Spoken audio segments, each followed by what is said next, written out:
Hello students. आज के हमारे वीडियो का जो टॉपिक है वो है रीमान इंटीग्रल। तो आज की वीडियो में हम क्या करने वाले हैं, हम इस कॉन्सेप्ट को अच्छे से डिटेल में समझेंगे ना। और मैं आपको ग्राफ के ज़रिए और एनिमेशन के ज़रिए इस कॉन्सेप्ट को अच्छे से डिटेल में समझाऊंगा। तो मेरी आपसे रिक्वेस्ट है कि आप इस वीडियो को लास्ट तक देखिए। तो चलिए वीडियो को स्टार्ट करते हैं ना। अगर आपको इस लेक्चर का पीडीएफ चाहिए तो आपको डिस्क्रिप्शन में लिंक मिल जाएगी। आप टेलीग्राम पर जाके वहाँ से डाउनलोड कर सकते हो। तो चलिए आगे बढ़ते हैं। तो जो रीमान इंटीग्रल है, ये इन भाई साहब ने कॉन्सेप्ट दिया था इसका। इसके बारे में कुछ इन्फॉर्मेशन नीचे दी गई है। अगर आप हिस्ट्री के बारे में पढ़ना चाहते हैं तो थोड़ा बहुत देख सकते हो यहाँ से, नहीं तो हम हमारे कॉन्सेप्ट पे आ जाता है। तो देखिए क्या होता है, जैसे एग्जांपल के तौर पे मान लीजिए हमारे पास एक फंक्शन है f(x) जिसका ग्राफ इस तरीके से बन रहा है। तो रीमान इंटीग्रल में क्या करते हैं, हम यहाँ पर पॉइंट ए से बी तक के लिए यहाँ पर एक्स एक्सिस, ये जो एक्स एक्सिस है और ये जो ग्राफ है इसके बीच का एरिया पता करने की कोशिश करते हैं। तो अब देखो, जैसे अगर हमारे पास कोई रेगुलर ऑब्जेक्ट है, जैसे फॉर एग्जांपल रेक्टेंगल हो गया, क्यूब हो गया, तो इनका एरिया पता करना आसान होता है। लेकिन यहाँ पर इस सिचुएशन में आप देख सकते हो कि ग्राफ किस तरीके से, तो यहाँ पर इसका एरिया पता करना थोड़ा मुश्किल हो जाता है। तो इसका सॉल्यूशन देने के लिए एक तरीका लाया गया। हम यहाँ पर क्या करते हैं, हम रेक्टेंगल के एरिया का यूज़ करते हैं। तो रेक्टेंगल का एरिया क्या होता है, लेंथ इंटू विड्थ। तो हम यहाँ पर अगर एक रेक्टेंगल लें, जैसे कि आप अभी अपनी स्क्रीन पे देख सकते हो, तो अगर हम इस रेक्टेंगल को यहाँ पर इस लें, तो आप देख सकते हो कि इसका एरिया जो है, अभी फ़िलहाल में काफ़ी एरर दे रहा है, क्योंकि हमको केवल यहाँ ग्राफ के नीचे वाला एरिया चाहिए, ना कि ये ऊपर वाला एरिया, ठीक है? ये वाला एरिया तो चाहिए ही नहीं। तो ये तो एरर है हमारे लिए। तो हम इस रेक्टेंगल का यूज़ करके हम यहाँ पर इसका एरिया पता करने वाला है। तो हम क्या करेंगे, इस रेक्टेंगल को 2 पार्ट्स में डिवाइड कर देंगे। ठीक है? जब 2 पार्ट में डिवाइड किया, तो आप देख सकते हो कि जो पहले एरर आ रहा था, वो अब कुछ हद तक कम हो गया है। अब अगर हम इस रेक्टेंगल्स को और ज़्यादा पार्ट्स में डिवाइड कर दें, तो आप देखोगे कि एरर और कम हो गया है। अगर हम और पार्ट्स में डिवाइड करते हैं, तो आप देखोगे एरर और कम हो गया, मतलब हम एक्यूरेसी के साथ आगे बढ़ते जा रहे हैं धीरे-धीरे। ऐसे अगर हम यहाँ पर इन रेक्टेंगल्स की संख्या को इनफाइनाइट कर दें, तो आप पाओगे कि यहाँ पर जो एरिया होगा वो एक्यूरेट हो जाएगा। अब हमें एरिया कैसे मिलेगा? हम 1 बाय 1 इन सभी रेक्टेंगल्स का एरिया पता करेंगे और उनको ऐड करेंगे। तो इस तरीके से हमको एरिया पता चलेगा, है ना? तो अब देखिए, जैसे यहाँ पर एक एनिमेशन के ज़रिए आपको मैं समझाता हूँ। तो यहाँ पर अगर हम रेक्टेंगल्स को, ये जो ग्राफ है उसके ऊपर की साइड से लेंगे, तो इसको बोला जाता है अपर सम। और अगर हम यहाँ रेक्टेंगल्स को इस ग्राफ के नीचे की साइड से लेंगे, जैसे कि राइट हैंड साइड पे आपको दिख रहा होगा, तो अगर हम ग्राफ को नीचे की साइड से लेंगे यहाँ पर, तो इसको बोला जाता है लोअर सम। ये अपर सम है और ये लोअर सम है। ओके, तो अभी आपको और डिटेल में हम समझाएंगे आगे। तो अब कॉन्सेप्ट के ऊपर आ जाते हैं। तो जैसे कि यहाँ पर ये जो अलग-अलग तरीके से ग्राफ बनाए गए हैं, यहाँ पे देख सकते हो कि जैसे हमने लोअर सम को किस तरीके से डिफाइन किया हुआ है, इसमें डिफाइन किस तरह किया हुआ है और अपर सम को किस तरह से डिफाइन किया हुआ है। तो ठीक है, इससे आपको समझ में आ गया होगा, थोड़ा बहुत आइडिया लग गया होगा। अभी जो मैंने आपको चीज़ें समझाई है, वही सब कुछ यहाँ पर लिखा हुआ है। आप इसको वीडियो को पॉज़ करके इसको पढ़ सकते हो। तो ये था हमारा बेसिक आइडिया, है ना? इंटीग्रेशन का। अब इसको हम यूज़ कैसे करेंगे, देखिए। तो सबसे पहले तो अब एक काम कर रहा है, हम यहाँ पर इसको पार्टीशंस को नाम दे रहे हैं। जैसे इस पॉइंट को हमने x0 नाम दे दिया, इस पॉइंट को x1, इस पॉइंट को x2, इस पॉइंट को x3, ऐसे करके सभी पॉइंट को हमने नाम दे दिया और लास्ट वाले पॉइंट को xn नाम दे दिया है। यहाँ पे x0 a है हमारा और xn हमारा b है। ओके, तो अब ये पार्टीशंस हैं। अब पार्टीशंस होते क्या है, इसको एक बार आपको मैं समझा देता हूँ। जैसे एग्जांपल के तौर पर मान लीजिए, हमें इंटरवल दिया गया था 1 से 5 तक का, ठीक है? क्लोज़ इंटरवल 1 टू 5 दे रखा है हमको। अब हम इसको छोटे-छोटे टुकड़ों में बाँटेंगे। तो जैसे मान लीजिए मैं इसको पहला पॉइंट 1 ले लेता हूँ, दूसरा वाला 1.5 ले लेता हूँ, सेकंड वाला 2 ले लेता हूँ, तीसरा वाला 2 पॉइंट मतलब 2.5 ले लेते हैं, फिर 3 ले लेते हैं, फिर 3.5 ले लेते हैं, फिर 4 ले लेते हैं, फिर 4.5 ले लेते हैं, फिर 5 ले लेते हैं। तो ये पार्टीशंस हो गए, है ना? हमने क्या करा, इसको टुकड़े कर दिए, अलग-अलग पार्टीशन में इसको डिवाइड कर दिया। तो यहाँ पर ये इसी तरीके से किया हुआ है, ए से बी तक था, तो हमने इसको टुकड़ों में बाँट दिया। और आप यहाँ पे देख सकते हो कि हर अगला जो नंबर है वो पिछले वाले से बड़ा है। जैसे 2 1.5 से बड़ा है, 2.5 2 से बड़ा है। तो ऐसा हर एक नंबर जो है वो पिछले वाले पॉइंटर से बड़ा है, मतलब बढ़ते हुए क्रम में, है ना? तो चलिए हम हमारे कॉन्सेप्ट के ऊपर आते हैं। तो यहाँ पर ये जो पार्टीशंस कर रहे हैं हम उसको पी से डिनोट करेंगे। और इसको हम इस तरीके से लिखते हैं, P इज़ इक्वल टू होता है हमारे पास, ये एक सेट की तरह काम करता है जिसमें हम x0, x1, x2, x3 हम सारे पार्टीशन को रखते हैं यहाँ पे। ओके, और यहाँ पर ये सारे पॉइंट बढ़ते हुए क्रम में होता है ना, यहाँ पर यही चीज़ हम रिप्रेजेंट कर रहे हैं। अब इसके बाद आगे बढ़ते हैं। तो देखो यहाँ पर ये जो डेल एक्स आई लिखा है आपने, ये क्या चीज़ है? तो ये है हमारे पास रेक्टेंगल की विड्थ, कि रेक्टेंगल कितना चौड़ा है। जैसे फॉर एग्जांपल मान लो थोड़ी देर के लिए कि यहाँ पर 1 लिखा है, यहाँ पे 1.5 लिखा है और यहाँ पे 2 लिखा है। अब मुझे यहाँ पर इस रेक्टेंगल की विड्थ पता करना है कितना चौड़ा है ये, तो मैं क्या काम करूँगा, मैं 2 में से 1.5 को माइनस कर दूँगा। तो जैसे मैं 2 में से 1.5 को माइनस करूँगा मुझे मिलेगा 0.5, मतलब यहाँ पर रेक्टेंगल की जो विड्थ होगी वो 0.5 होगी। ठीक है? ऐसे हम सभी के लिए करेंगे। तो यहाँ पर इन जनरल हम किस तरह से लिखेंगे, जैसे x3 में से x2 को माइनस किया, x3 में से x2 को माइनस किया, तो ऐसा सबके लिए होगा। तो यहाँ पर हम एक काम करते हैं, 3 की जगह i लिख देते हैं। तो आप देख सकते हो ठीक 3 में से 1 माइनस किया 2 आया। वैसे ही हम यहाँ पे i में से 1 माइनस करेंगे तो i माइनस 1। तो ये इन जनरल हम इस तरह से लिखेंगे, तो यहाँ पर वही लिखा हुआ है xi माइनस 1। ओके, तो ये डी एक्स हो गया। क्या है ये? हमारे पास जो रेक्टेंगल बन रहा है उसकी विड्थ है ये। ओके, अब आगे बढ़ते हैं।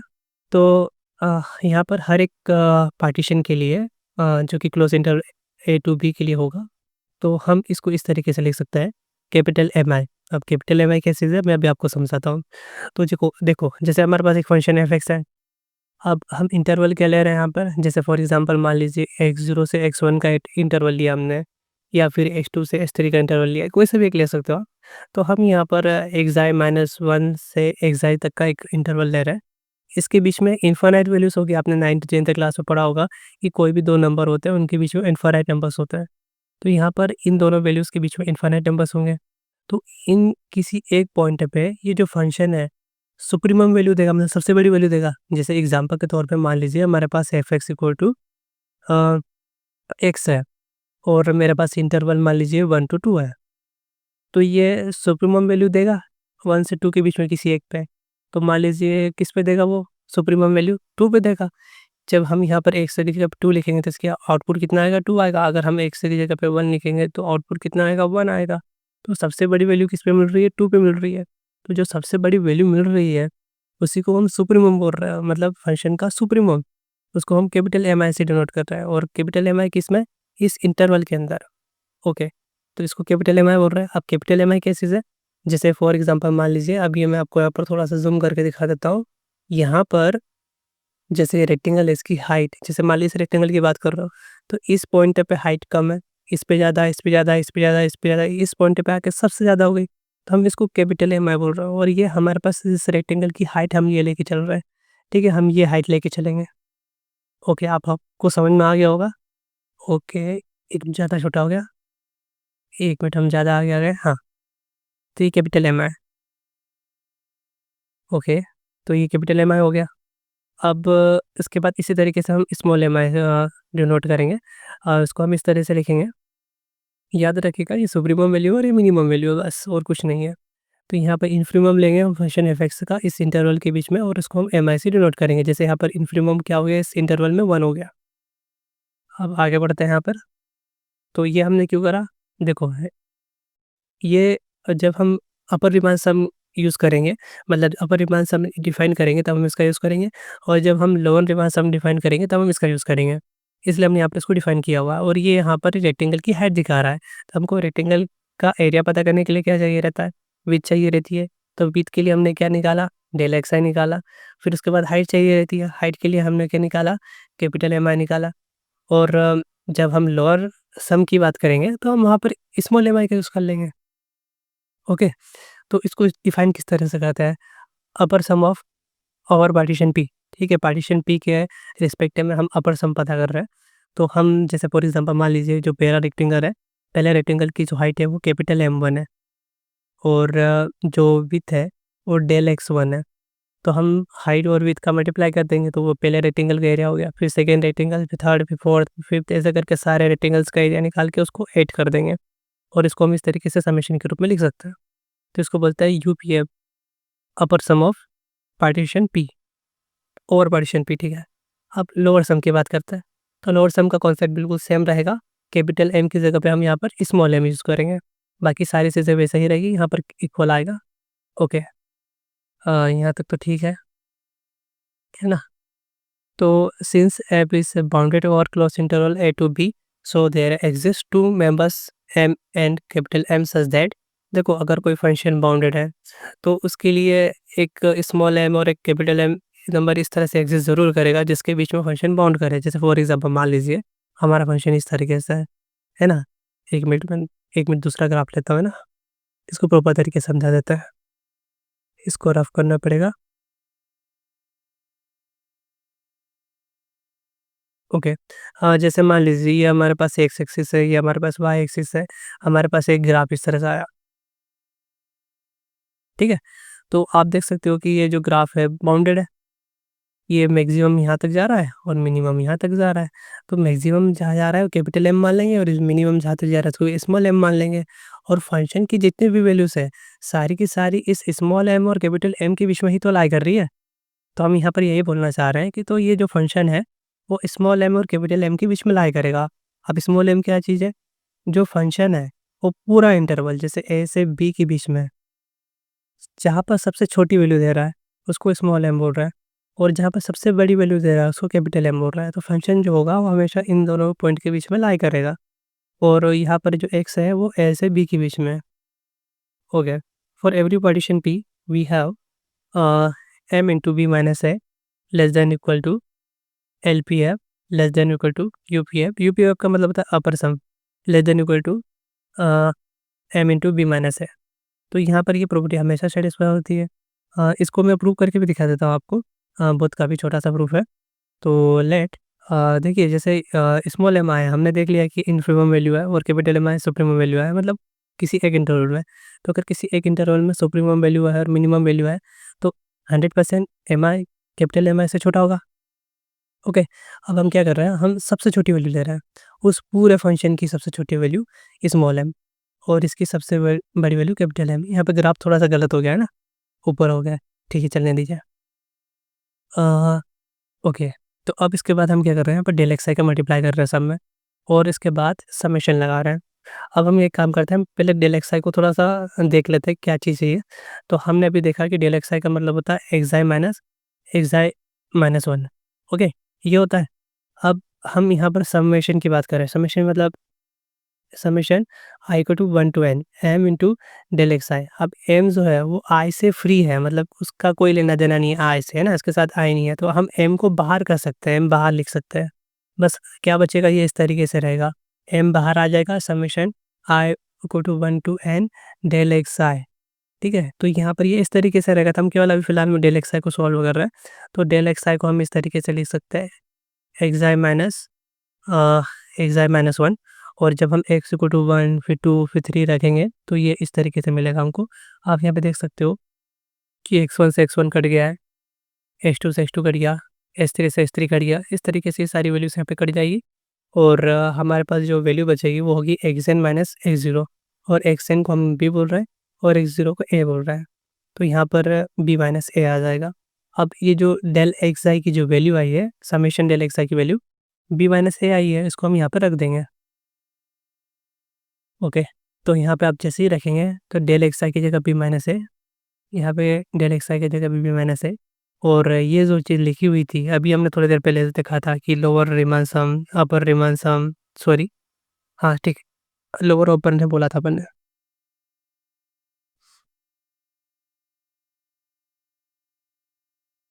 ओके, यहाँ तक तो ठीक है। कोई कॉन्सेप्ट अगर आपको दिक्कत आ रही हो समझने में, तो आप कमेंट सेक्शन में बोल सकते हो कि मुझे यहाँ पर दिक्कत आ रही है, तो हम कोशिश करेंगे आपके डाउट को क्लियर करने की। और मुझे लगता है कि यहाँ तक तो आपको सारी चीज़ें क्लियर हो गई होगी। अब आगे बढ़ते हैं। अब रीमान इंटीग्रल की बात करते हैं ना, अपर रीमान इंटीग्रल। अपर रीमान इंटीग्रल को इस तरीके से लिखा जाता है, यहाँ पर बी के ऊपर बार आता है, ठीक है? तो बी के ऊपर बार आता है, इसको हम अपर रीमान इंटीग्रल बोलते हैं। और हम क्या कर रहे होते हैं यहाँ पर कि यूपीएफ का मतलब अपर जो सम होता है उसका इन्फिमम लेते हैं, मतलब सबसे छोटी वैल्यू होनी चाहिए उस पार्टीशन पी के लिए, है ना?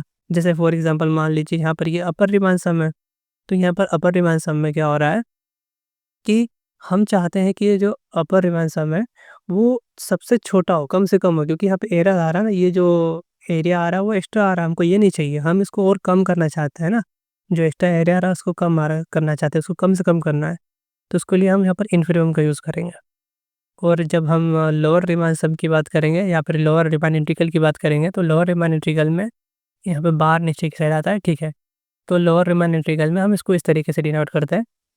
लोअर रिमांड इंटीग्रल को भी मैं आपको ग्राफ के ज़रिए समझा देता हूँ। जैसे यहाँ पर एक ग्राफ है, तो हम यहाँ पर क्या करते हैं, रेक्टेंगल्स को इस ग्राफ के नीचे लेते हैं ना। अब यहाँ पर देखो ये एरिया छूट रहा है ना? ये एरिया काउंट ही नहीं हो रहा है। तो इसको इस एरर को दूर करने के लिए हम क्या कर रहे हैं कि जो एलपीएफ है मतलब लोअर सम है, उसको हम बढ़ाने की कोशिश कर रहे हैं कि लोअर सम बढ़े कैसे भी करके। तो बढ़ाने के लिए हम क्या करेंगे, उसका सुप्रीमम लेंगे, है ना? सुप्रीमम मतलब सबसे बड़ी वैल्यू। तो ये हो गया सुप्रीमम ऑफ लोअर सम और ये हो जाएगा infimum of upper sum. Okay. तो where infimum and supremum are taken over all partitions P of cross interval A to B। तो यहाँ पर जो अपर और लोअर रीमान इंटीग्रल है, अगर इक्वल है, कैसे है? इक्वल है मतलब जब हम इनको सॉल्व करेंगे और लोअर रीमान इंटीग्रल और अपर रीमान इंटीग्रल इक्वल आ रहा होगा, तो हम कहेंगे कि फंक्शन एफ जो है वो रीमान इंटीग्रेबल है, किस पे? Close interval a to b पे। और हम कहेंगे we write f belongs to R. अब आर क्या चीज़ है? यहाँ पर आर रीमान इंटीग्रल्स का एक सेट की तरह डिनोट किया जा रहा है उसको, है ना? और मैं आपको एक बार और स्क्रीन पे दिखा देता हूँ कि लोअर और अपर रिमांड किस तरह से वर्क करेंगे। जैसे फॉर एग्जांपल मान लीजिए यहाँ पे अपर सम है ये, और इसको हम अपर रिमांड इंटीग्रल की हेल्प से सॉल्व करेंगे। तो आप देखिए जैसे-जैसे यहाँ पर ट्रायंगल की संख्या को बढ़ाते जा रहे हैं, हमें एक्यूरेसी के साथ एरिया पता चलता जा रहा है। और यहाँ पर इसको बोला जाता है लोअर रिमांड सम, ठीक है? तो इसको लोअर रिमांड सम में हम अगर जब इसका सुप्रीमम लेंगे, तो जैसे-जैसे सुप्रीमम लेते जाएँगे तो यहाँ पर रेक्टेंगल की संख्या बढ़ती जाएगी, बढ़ती जाएगी। और यहाँ पर जो हमें इंडिकेशन है या फिर हम बोले कि एरिया जो है, वो हमें एक्यूरेसी के साथ मिलता जाएगा, है ना? तो ये दोनों इक्वल होना चाहिए। अगर जब ये दोनों इक्वल हो जाएँगे, तब हम बोलेंगे कि जो हमारा फंक्शन है वो रीमान इंटीग्रेबल है। ओके। और हम यहाँ पर इस इंटीग्रेशन को इस तरीके से डिनोट करेंगे, जो कि जनरली आपने 11th-12th क्लास में देखा होगा। ओके।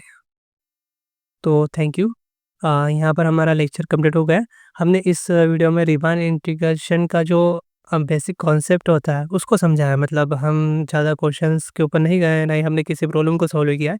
बस हमने क्या करा कि जो बेसिक कॉन्सेप्ट था उसको अच्छे से समझा, और उसकी बेसिक बारीकियों को समझा, जिससे कि आपको किसी भी चीज़ को रटना नहीं पड़ेगा ना। आपको सारी चीज़ें आसानी से समझ में आ जाएगी, अगर आपको एक बार कॉन्सेप्ट समझ में आ जाता है तो। इसके बाद अगर आप चाहते हैं कि मैं इस टॉपिक के ऊपर क्वेश्चंस भी लेकर आऊँ और थोड़ी बहुत प्रॉब्लम्स और कुछ और रिज़ल्ट अभी बाकी है यहाँ पर, उनको भी आपके साथ डिस्कस करूँ, तो आप कमेंट सेक्शन में बता सकते हैं। जैसे ही मुझे टाइम मिलेगा मैं उसके ऊपर भी एक वीडियो लेकर आ जाऊँगा। Thanks for watching.